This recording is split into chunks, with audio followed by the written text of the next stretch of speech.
Hey, hey, hey. Hi, everybody. Welcome to the Santita Jackson Show here on AM 950 Radio, the voice of progressive Minnesota. It's a joy to be with you. Let's talk about the ceasefire. Or was it a peace agreement? Is it holding? Will it hold? At least 51 Palestinians have been killed by Israeli forces. What is going on here? Will Hamas disarm? Should they disarm? Is any is anyone talked about what's happening on the West Bank? Because it is illegal to build the settlements on the West Bank, and yet the settlements continue to proliferate. People are coming in and removing people from their homes. They're killing the olive crops, the crops that Palestinians are using to live, to eat. Let's talk about what is going on here. Just what was negotiated and what's really going to happen. Will the real estate ambitions, will they be realized? And how can they be realized with Gazans still on the Gaza Strip? Huh. Well, it's always gets great to have smarter persons than I, people who can help us to figure it all out with us today. And of course, Ariel Gold, brilliant activist, is with us today. She's going to give us some insights because indeed she has been there. She has family there. So that's very, very important. Mike Ferner, of course, Veterans for Peace, because we're seeing our troops moved into the area. Interesting. The brilliant attorney Mark Fancher, brilliant civil libertarian. Let's get right into it, everybody. But first, I want you to meet me on the Santita Jackson Show YouTube channel. Please meet me there, like and share the show. Thank you so much for really being active in that, because you're helping us to go uh, to really go against an algorithm that has really tried to suppress this show and others like it. So many of you have been sharing them. We bumped into many of our shows that have millions of views. It's really warming that you're doing that. So, everyone, Bernadette and everybody, and Andre and Snowman, and all of you, please continue to like and share the show. And meet me on Instagram, Santita Jackson IG. I'm on Blue Sky. I think I said to you at santitajackson.bsky.social. I'm on is it X? That's right, at Santita J. And the Santita Jackson and Friends Facebook page. That's the only place where I can accept friends. It's the only place. So let's talk about this. Let's talk about this ceasefire. They said it was a peace agreement, but we're wondering if it's going to hold because Palestinians are still being killed. Ariel Gold, help me to understand what is going on here because men, women, and really a lot of children are being killed. The West Bank, no one's talked about that. And, we'll get into that in a hot second because that is a real bone of contention. People live there. And the Palestinians are being subjected to a great deal of violence, even though the resettlement is illegal. So help me to understand what did we get last week? Did we get a ceasefire? Did we get a peace agreement? And why are people still being killed? Well, it's certainly not a peace agreement. Israel doesn't really do peace agreements. This is a traditional, we could call it Israeli ceasefire. And when Israel does a ceasefire, they mean we cease. Sorry, they mean you cease, we fire. We've seen that in Lebanon. We see it regularly in Syria. And it does mean like a reduction in the amount of fire. But no doubt, and there have been no times, even when a ceasefire has held, that Israel has not regularly bombed an area since the Lebanon ceasefire. Israel has still been bombing Lebanon on a regular basis. They are still bombing Syria on a regular basis. And what we actually just saw in some breakdown of this reduction in fire, which is the best we could call it, which is still, welcome to have a reduction, is that there was some violence that broke out in Rafah. Hamas has said it wasn't them, which is quite credible. During this war, Israel empowered and armed ISIS-affiliated gangs, including the Al-Shabaab gang, who have ties to ISIS, in order to start, it's not a civil war, it's just lawlessness, right? To have the violence turn inward, and so that this gang can battle that gang, and there's just a lot of violence going on. So in the midst of this, there was some outbreak of violence in Rafah, which is controlled by Israel now. And so we have to note, when Israel did this ceasefire, that they withdrew from some parts but retained, they are holding 58% of Gaza. And prior to this, Gaza was one of the most densely populated places on earth. People squeezed into this tiny, tiny sliver of land. Well, that tiny, tiny sliver of land is now 58% smaller. And the Al-Shabaab gang is operating in the Israel-controlled area. Israel has allowed it to be there. And, there's incursions, like I said, there's fighting back and forth, because when you destroy a society, when you rip civil society to shreds, you get pure lawlessness. And possibly the only thing worse than a repressive, violent regime like Hamas is pure lawlessness. So that's what we have now in Gaza, and there is a lot of violence that has turned inward and is going on. So, but Ariel, let me ask you this: this is really hard to read, because I don't know who anyone is. I know who Israel. I know who they are, but I also know, the record has reflected that Israel didn't want to deal with Arafat and the PLO and the Palestinian Authority. So they empowered Hamas. Yeah, gave them money. I mean, they don't even live there. Many of them, they live in Qatar.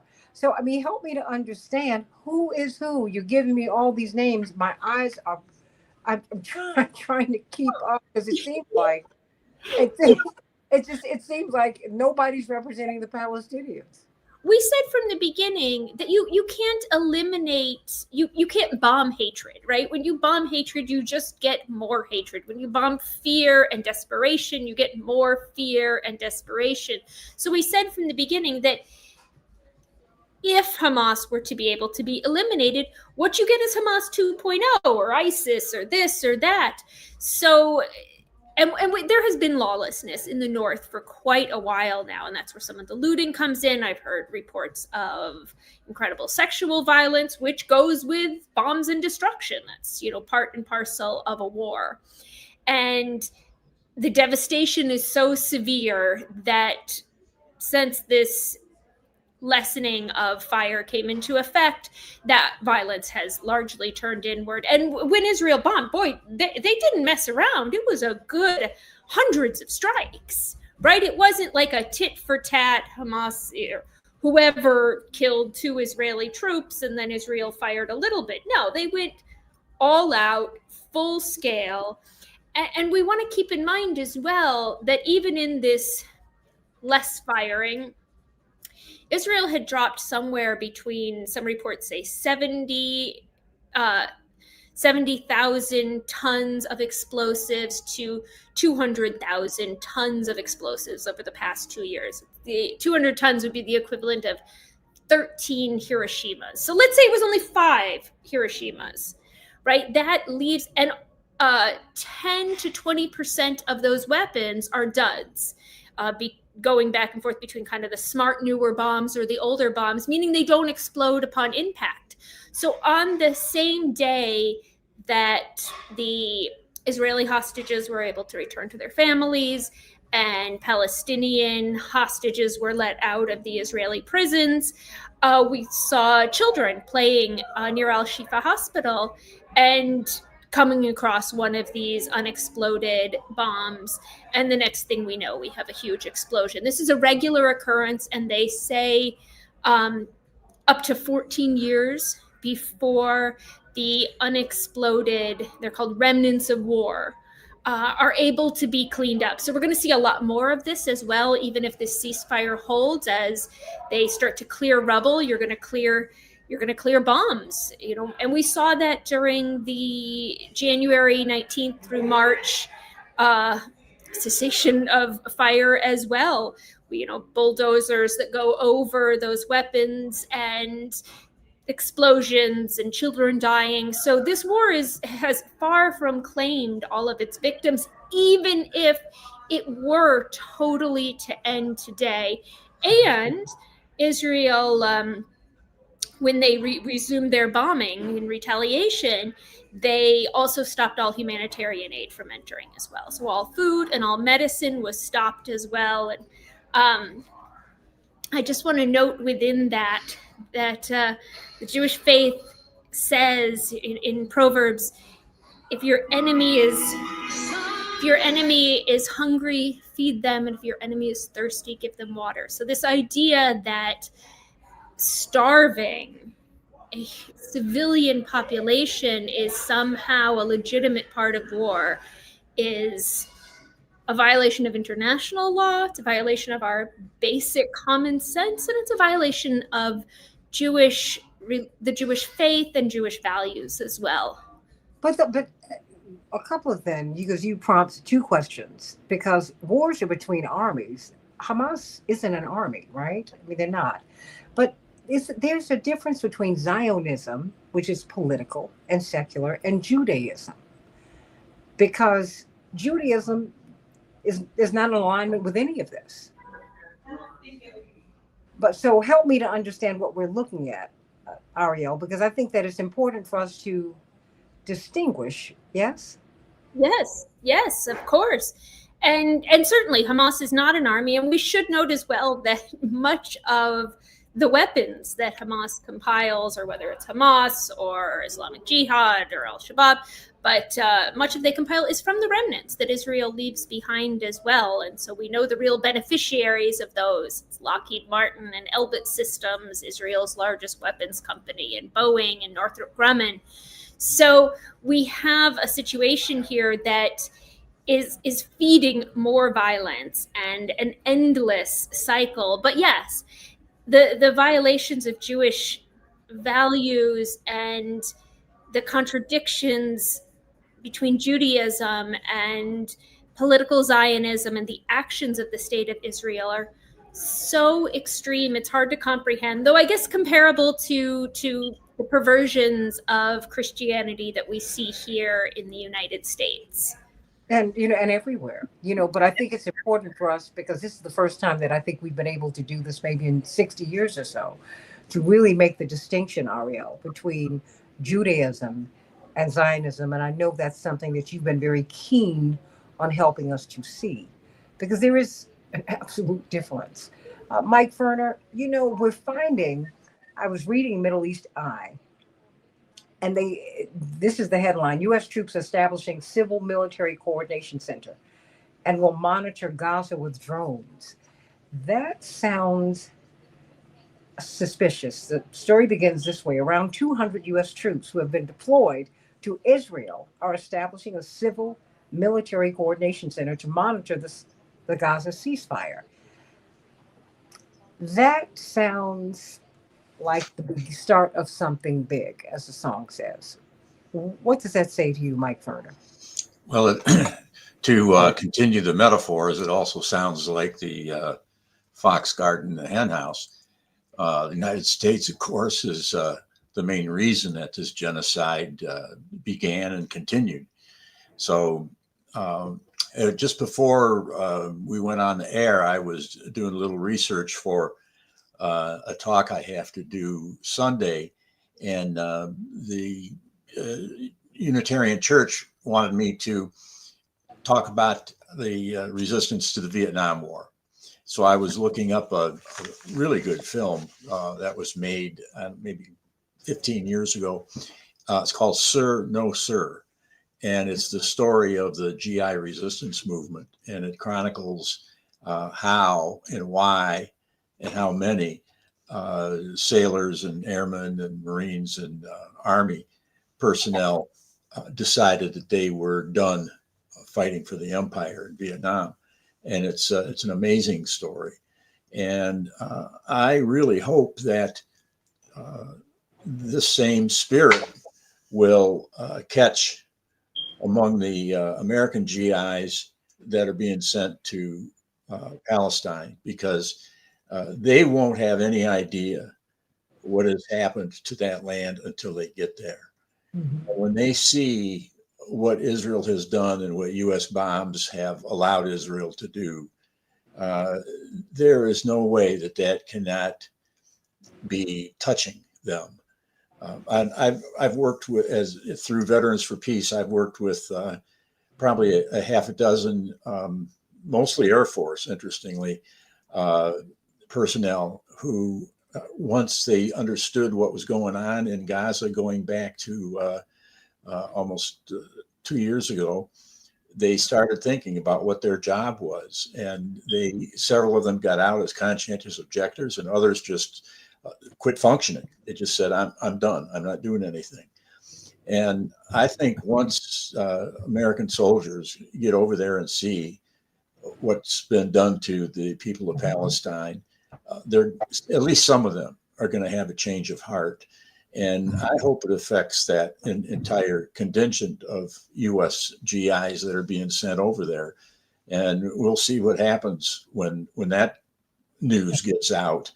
But I hope they listen to their conscience and decide that they're not going to enforce. You can't even call it enforce the peace. As Ariel was saying, it's nonsense. This is the continued extermination of Palestinians, and it's just a different chapter, a different approach, and that's all it is. And anybody in the U.S. military that's over there giving the job that they're going to be given, that's going to become obvious to them before too long. So we'll see. We'll see what happens. Well, Mike Ferner, help me to understand, help us all to understand what happens with a soldier when they have that turning, right? Ariel and Mark. I mean, because you are trained, right? And I mean, they have to, I guess that's what boot camp is for. I mean, look, I'm a civilian, so what do I know? Help me to understand this. And in that process, you do become a soldier. I mean, you are trained to be obedient, and to be disobedient, that's a big deal. Although, as you've explained to me in your, it is written that that you're supposed to say you're not supposed to commit a war crime. So they help me to understand, because I remember as a child, Ariel Gold and Mark Fancher, as a little girl in real time, Lieutenant Calley and My Lai. And apparently what happened there was so horrific, and his fellow soldiers were so horrified by what he did that he was prosecuted, it seems like, in real time, Mike Fern. I remember watching the TV special about it. It was on prime time. And my mother made me watch it. I was a little girl because my parents were ardently opposed to the Vietnam War, and they wanted me to see what this young man did. Mm-hmm. And to understand that morally it was wrong. So help me to understand, help us to understand what might push a soldier in that direction, like Pat Tillman. Mm-hmm. He saw what was happening, and he said, "When I get back, I want to meet with Noam Chomsky, because I left the NFL. I didn't leave it for this." What happens? Well, you're right. In boot camp, the procedure is to break people down and rebuild them in the manner in which the military wants them to be. And part of that is shutting up and obeying orders. But people have this curious tendency to want to think for themselves. At least some people do. And they're going to continue to do that. And when they see the objective conditions, they're going to start putting two and two together and thinking about what they've heard in the news and what they're seeing right in front of them. And they're going to realize that they're being told to be part of a huge war crime. And some of them will go along with it. And I'm pretty sure some of them are not going to go along with it. And when that starts to happen, and it doesn't even have to be a majority of the troops, when that starts to happen on just a a minority of them, the morale in that unit goes right through the basement. So, like I said, we're just going to have to see what happens, and I hope that they're listening to their hearts and maintaining a ability to think for themselves. And that's what the military hates. Don't listen to your hearts. Don't think for yourself. But people sometimes do that anyway. Because we're seeing conscientious objectors in Israel. I just interviewed this young woman on my show just a couple of weeks ago. Yep. Attorney Mark Fancher, ceasefire, peace. Israel really needs the United States to be on their side. And we're seeing a generational shift, Ariel and Mike Ferner. And I'm posing this question to you, Mark Fancher. Anytime you lose 3/4 of young white Republicans, you have a problem. They've already lost the young Democrats, but it's the young people, like 3/4 of them have shifted. I don't care what their party affiliations. Oh, there's something that's not working here. And much was made of the peace agreement. And then Ariel and Mike Verner, we saw them scale that back to ceasefire because they're using that language again, as opposed to a peace agreement, right? Because, of course, you did not really have diplomats negotiating this. It felt more like a business deal, if you want to know what the truth is. So help me to understand, how do you interpret this? Well, I really think it's helpful to go back to what you and Ariel were talking about a few minutes ago, about the distinction between the tenets of Judaism and Zionism. And if we really look at the stark contradictions between the two, it becomes really clear to anybody who's even a little bit honest that God cannot be happy with what he has seen done in his name in Palestine. And I don't think he has ever been happy about it. I think that it has always been something that has troubled him deeply. But what we do know from the scriptures is that he is very process oriented. It's a very different kind of approach that he takes from what many people imagine that God would a process that God would take, which is him zapping into existence things that he wants or making things happen instantaneously. He's oriented towards systems and process. If you look at the way in which the world was created, if you look at our very makeup, we're a complex, body of systems, and very complicated systems at that. The digestive system is so sophisticated that it's able to take in food, extract from the food those things which are nutritious for the body, to distribute those things to the parts of the body that need them, and then to expel those things which are not useful to the body, and then for the waste to be used at various times and opportunities to fertilize more food for the body to take in. It's beyond our comprehension, but it is very systematic. It's very process oriented. And I think that his effort to address this problem has also been process oriented, rather than just to create situations that would bring about what would be temporary changes. He has, over the course of time, allowed for the exposition of the brutality and the inhumanity and the depravity and the violence that has been perpetrated by Israel to become apparent to more and more people. And I think that what we have seen in recent years with respect to the genocide that's taken place, the total devastation of Gaza, is part of an unfolding process that is leading more and more people in the world, including people in the Republican Party, to really get a grasp and a handle on the depth of this, the depravity of it, the inhumanity of it, so that when people begin to take action, it's with an orientation toward making real change rather than superficial change, which won't solve anything. And that's the problem with the most recent so-called ceasefire or peace deal or whatever it is. All that it's oriented toward is getting people to stop shooting and bombing at each other for the moment.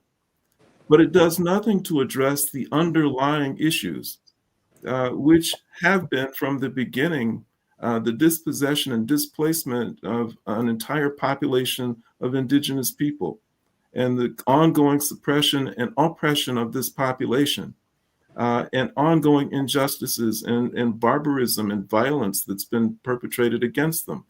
Until you address those things, then those circumstances that lead to conflict and violence will always be there, because it is human nature for people to resist oppression. It is human nature for people to resist injustice, and that they will always do it, to their very last breath, because that's just the way we're wired. And this does nothing to accomplish that. And, I honestly think that it is in part a manifestation of Donald Trump's most recent obsession with whether he's going to get into heaven or not. He has implied and stated on a number of occasions that his so-called record of ending wars is something that he's going to use to try and bargain his way into heaven. And so trying to bring about what he is characterizing and labeling as a quick fix in Palestine will be yet another thing that he will add to his proposal that he's going to make to St. Peter. That's, but while on some level it's darkly humorous, on another, it just compounds the tragedy of all of this, because unless he thinks that the forces of good that reside in the heavenly realm are just absolute idiots, then he's got to understand that what will actually be seen is the fact that he came into office. He continued an outrageous and inexcusable practice that had been carried out by the Biden administration of facilitating this type of violence, funding it, and standing by while an entire region was totally devastated, and while an entire population was basically subjected to famine, and the violence is ongoing. He looks at all of that and then begins to trot out plans for how he's going to build resorts there and how he's going to build monuments to himself there.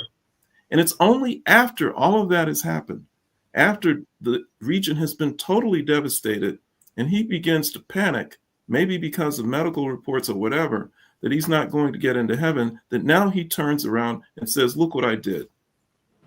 It's very sick, but I think it's also very revealing. And I think that many people who normally would not be able to observe the contradictions, or who would be unwilling to observe the contradictions, are now having them placed squarely in their face. And they're coming to a realization that they otherwise would not. So that when we do get to the point where we are seriously addressing those circumstances in Palestine, hopefully it will be with an eye to honestly resolving the real underlying problems, as opposed to simply trying to get people to stop engaging in violence. Ariel, I can't help but reflect upon Dwight McKee, our beloved friend who made his transition last week, who would state, and it was something that made people recoil in horror, but he said October 7th felt to him like a pretext. He said because, you had just weeks before, maybe a couple of weeks before, this tragic event happened. And then you told us that this was happening in an area called the Envelope, where you have a lot of progressives who were living.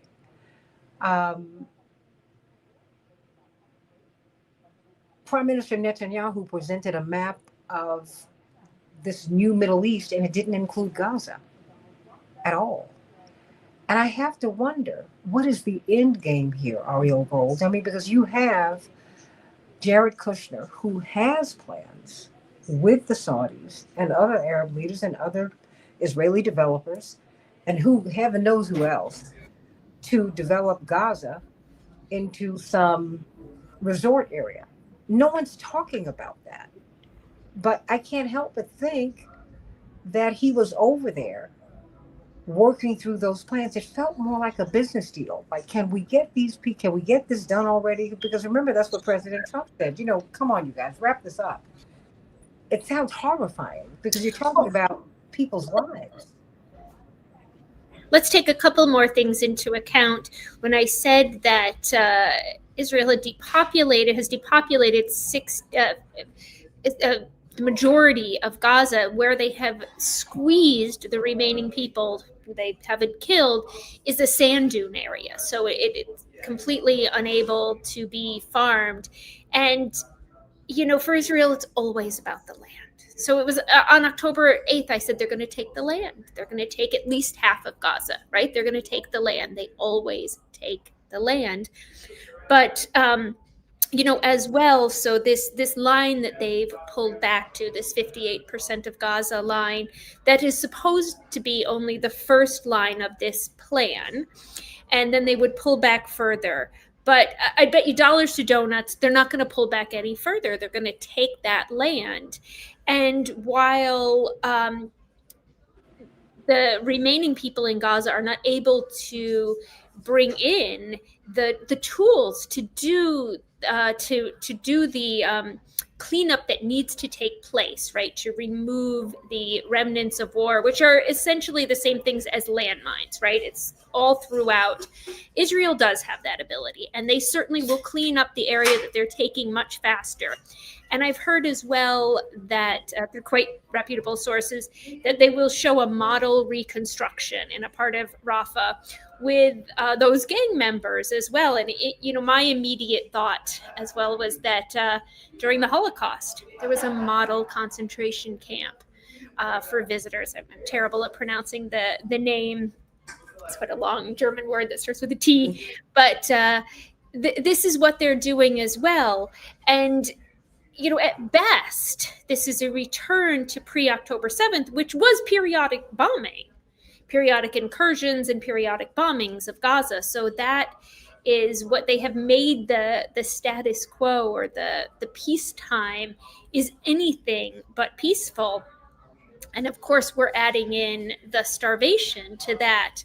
But I've heard rumor as well that there are negotiations between what of the taken land in Gaza Israel will get and what the U.S. will get for all that it has supplied during this war. And I don't doubt for a moment that is what is in the making. And I think we do need to rely on people of conscience. And, one of the things that does give me hope is that one of the factors in bringing about this lessening of violence is that Israel was running out of troops. And they were running out of troops because the reservists were refusing to show up. And the hostage families, who are still demanding accountability for October 7th, for the Israeli military being moved from the area outside of Gaza where those kibbutzes are. It's an area largely of peaceniks. It's called the Gaza envelope, and they were moved from there to protect settlers in the West Bank. So the hostage families still want accountability, and they were calling on reservists not to show up. And Israel had gotten to the point where they were refusing to release the numbers of reservists who weren't showing up, but it was believed to be over 50%. So we do see kind of a breaking point there. And we have, of course, so long and so many miles to go.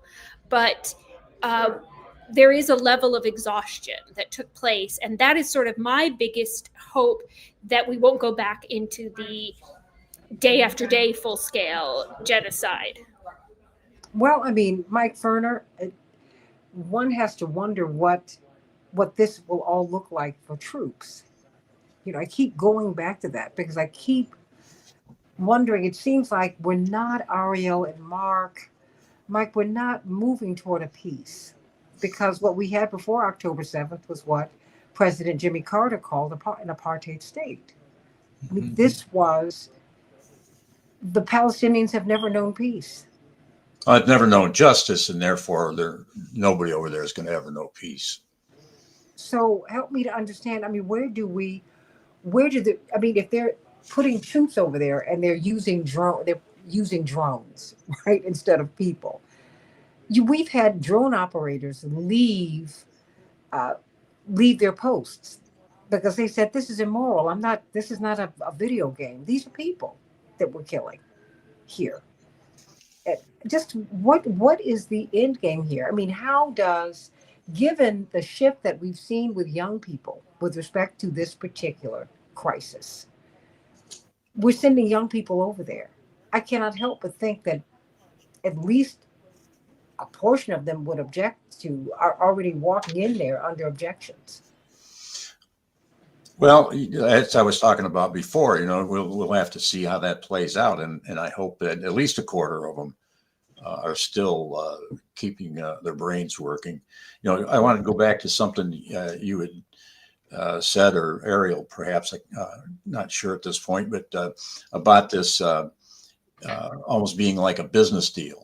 Yeah. Destroy Gaza and then turn it into a playground for the rich and famous. And it's not that different. It's on a more horrible scale, but it's not that much different than what happened in Iraq, where, for example, the Carlyle Corporation that then Vice President Cheney was an owner of, was contracted to take over billions and billions, tens of billions of dollars worth of the support work that troops would normally do. And they, of course, they got contractors and subcontractors and so forth to carry those things out. But they were given tens, probably by the end of it, hundreds of billions of dollars to help prosecute that war. And then they were in line for funds, whatever funds were going to be available, to help rebuild it. And, their documentation abounds as to how poorly they took care of their responsibilities to rebuild, whether it was hospitals or electric systems or water lines or whatever it was. But suffice to say, they made out on the bombing and they made out on the reconstruction. And, this is a big foreshadowing of what we're going to see in Gaza. And, we don't control our government. I mean, that goes without saying. The four of us sitting here have just about nothing to say about where our government goes. And I live in Toledo, and we've got an Air National Guard unit here, and every couple times a month they send the F-16s flying all over this part of the state, and you hear them go over, and you hear the thunder and experience a little bit of what it's like to be in a zone where there are military planes flying fast and low. And I'm involved in the peace movement, and we do what we do. We go out and we protest and we do this and that. Sometimes we might get arrested. I mean, who knows the various tactics that we use. And this damned empire just rolls right along. And I think, I hate to sound cynical about it, but I think we're kidding ourselves if we think anything good is going to come out of the horrors and the nightmares that the Palestinians have lived through, because the people who have a conscience, who would like to see something better, are definitely not the people that are running this country. So I think the best we can do is to do what resistance we can, try to let the people in Palestine know that they're not abandoned completely, and that some people are listening to them. But I think in the scheme of things, until we figure out a way that we're going to get the corporations out of the business of running our country, that these things are going to roll on, and we're going to be upset and protesting bystanders. Well, Mark, I think Mike brings up the point that we're the ones who really have to make the change. I think you would remember, Mike, that once the American public turned on Vietnam, that was over. It ended. And I'm wondering, Mark, just how do you think this is going to play out domestically in the United States? Much was made of this. What did you say? You cease, we fire, Ariel? Oh my gosh, it was gallows humor, but guess what?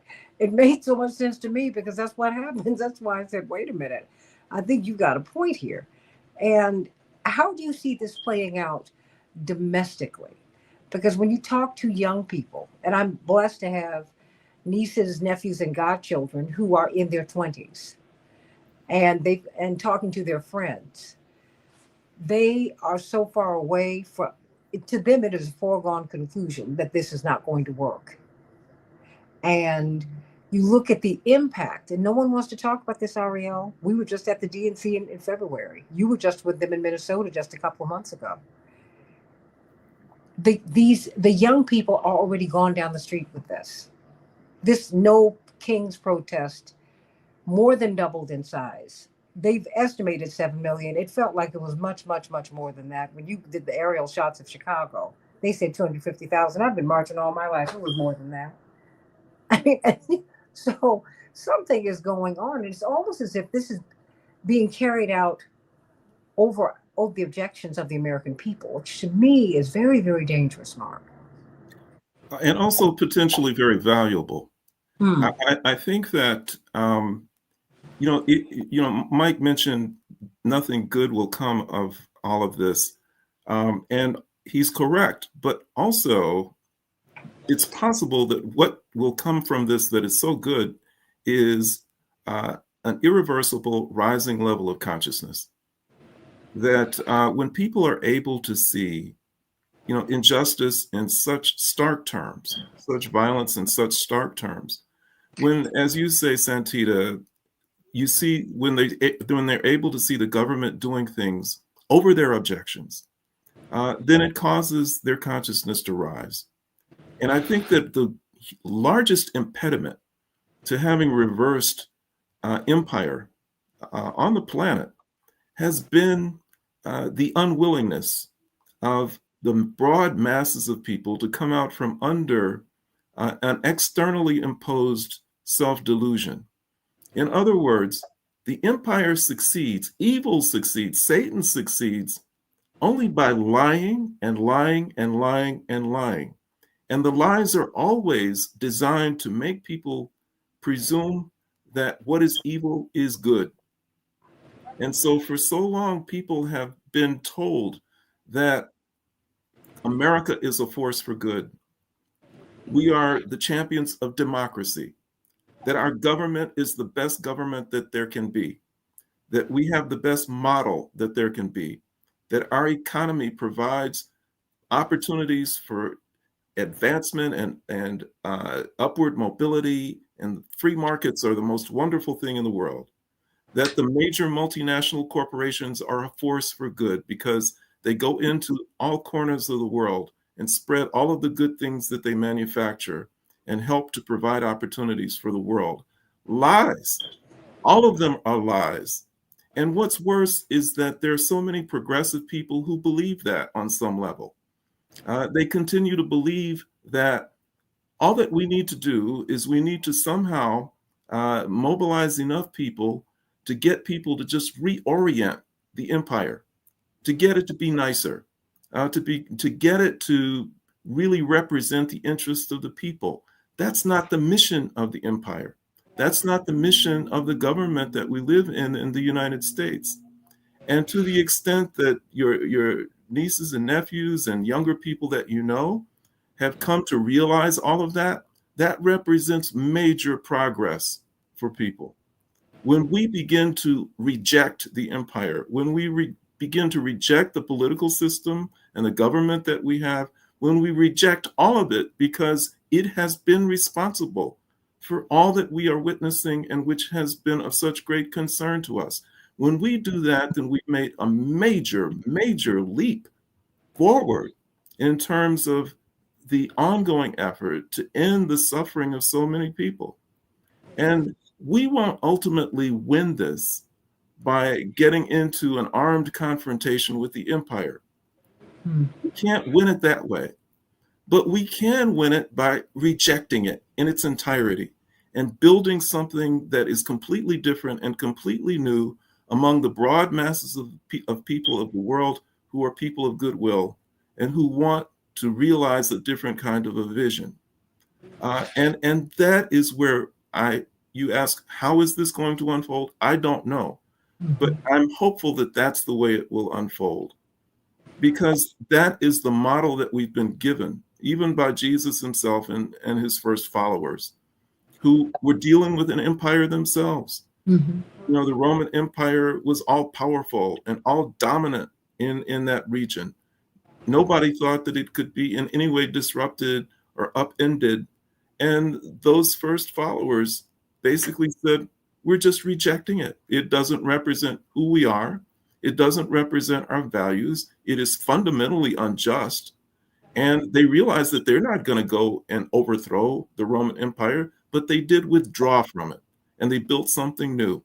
They built a new community of believers who supported and sustained themselves, who set up what I regard as the first socialist government, and who advanced a program and a set of values and tenets which were positive and uplifting and life affirming. And that is the way that we all need to go. That model has been set. We just have never followed it.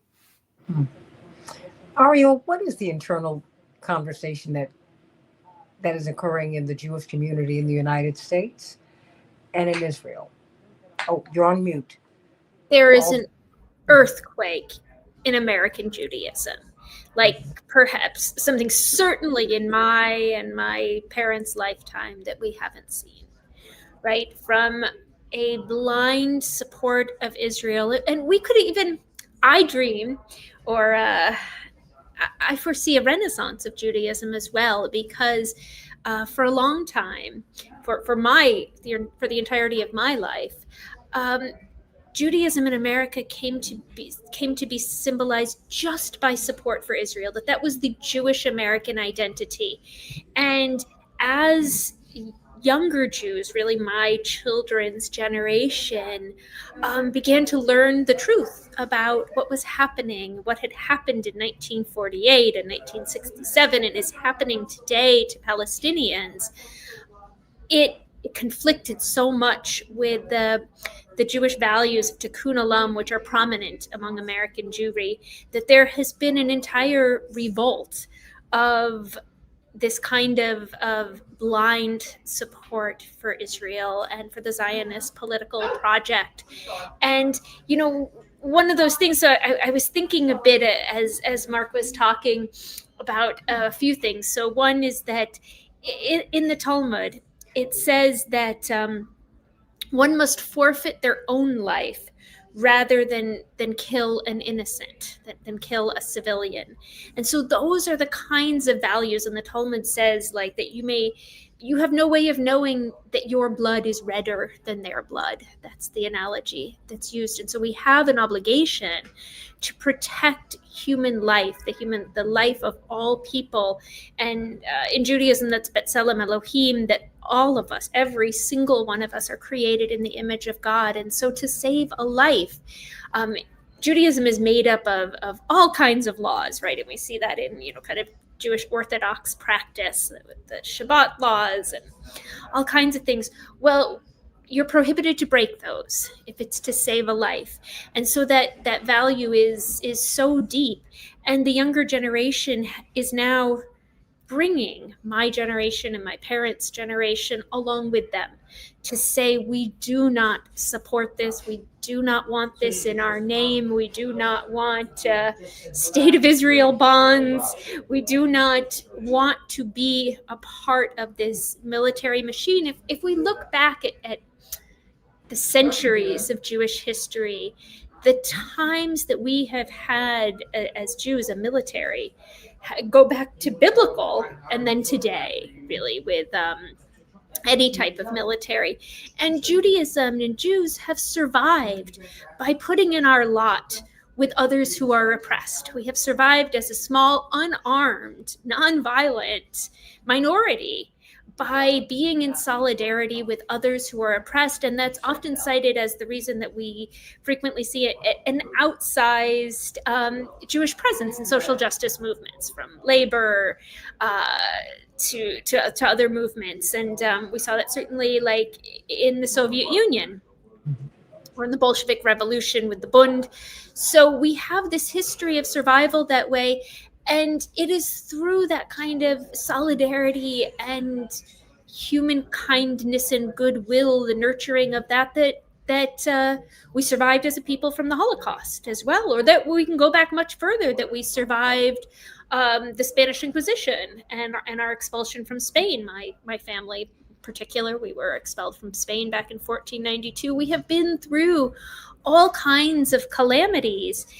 And the most detrimental to us is to embrace empire and militarism, which is really not in our tradition. And as we can see happening in Israel, and as we see as well from the rates of suicide among Israeli military veterans, and we see from the PTSD of the military veterans, that it is not good or healthy for us in any way.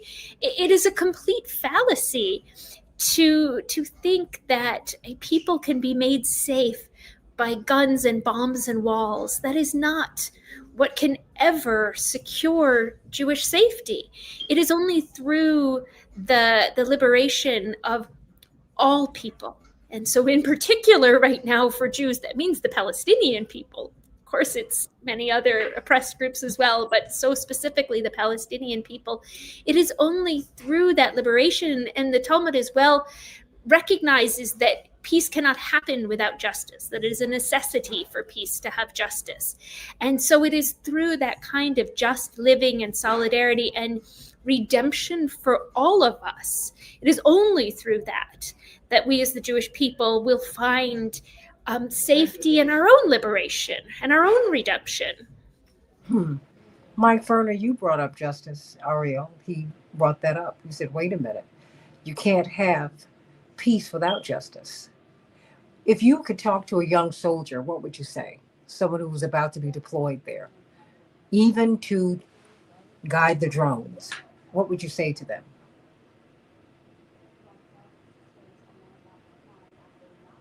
Oh, you're on mute. I would just cite some of the realities of armed conflict, and in such a way that makes it clear that whether you're directly involved in danger of being injured or killed yourself, or whether you're involved remotely, that you're involved, and try to impress upon that person the long-term problems that they're going to have as a result of the involvement in war, and try to get across the point that Smedley Butler made, that war is a racket, and point out, who wins and who loses. And the folks like us at the bottom of the pile of decision makers are not the winners, but we're the people that pay for it, and how that goes into every sector of our society, and just hope that they have an open heart and a thinking mind, and I guess that's the best you can do, because that's going to be a compelling argument to some people, and to other people they're gonna, their ears are going to be closed. So, well, I think that in a time, Mike and Ariel and Mark, when Americans are being pushed to submit and be obedient, that's a tall order, but I think that we can make it. Mark Fancher, the brilliant theologian, preacher, former dean of religious studies at Howard University, I have to say that, but indeed we all know and love and revere Reverend Dr. Howard Thurman. And of course he wrote a book, and you, of course, coming out of the Fellowship of Reconciliation and coming out of your own tradition, Ariel Gold, you know you of Reverend Dr. Howard Thurman. And he wrote, Jesus is on the side of the oppressed. What is our takeaway in this moment? Well, I think that the thing that we need to walk away with is the need to be disobedient.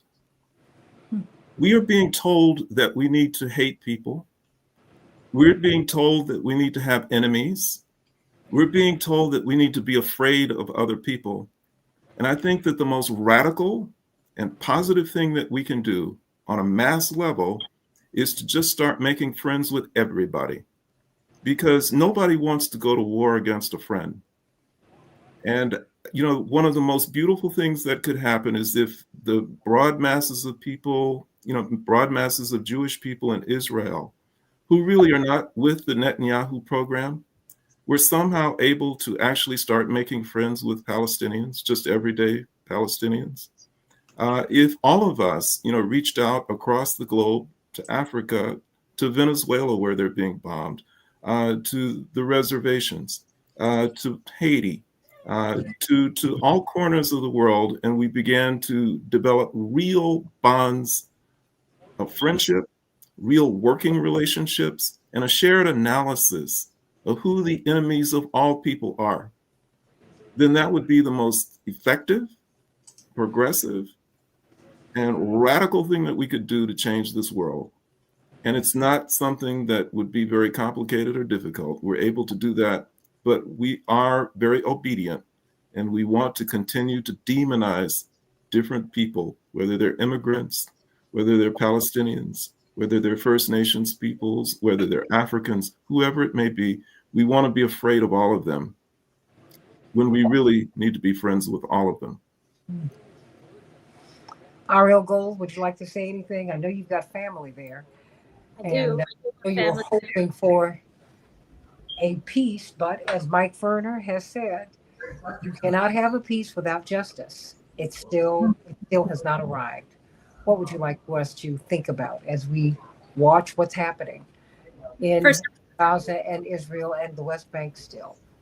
First of all, I want to echo what Mark just said, that it is about getting to know each other. We call that sometimes in peace movement citizen diplomacy, getting to meet and know each other. And I was reminded within that and hearing Mike talk that I think it was in 2017, I helped facilitate, there was a group of veterans for peace, Matthew Ho, Tarek, I'm forgetting Tarek's last name, Ray McGovern, who were there to witness and to see and to be open to seeing, because it can be painful, right? And to see that kind of oppression and that kind of hatred so close up.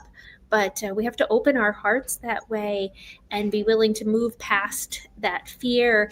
And, they say, like, it's hard for those with privilege to give up that privilege, right? So we could look at Israelis in that category and to do our best to know that they too, even the Israelis with Netanyahu, are not the enemy.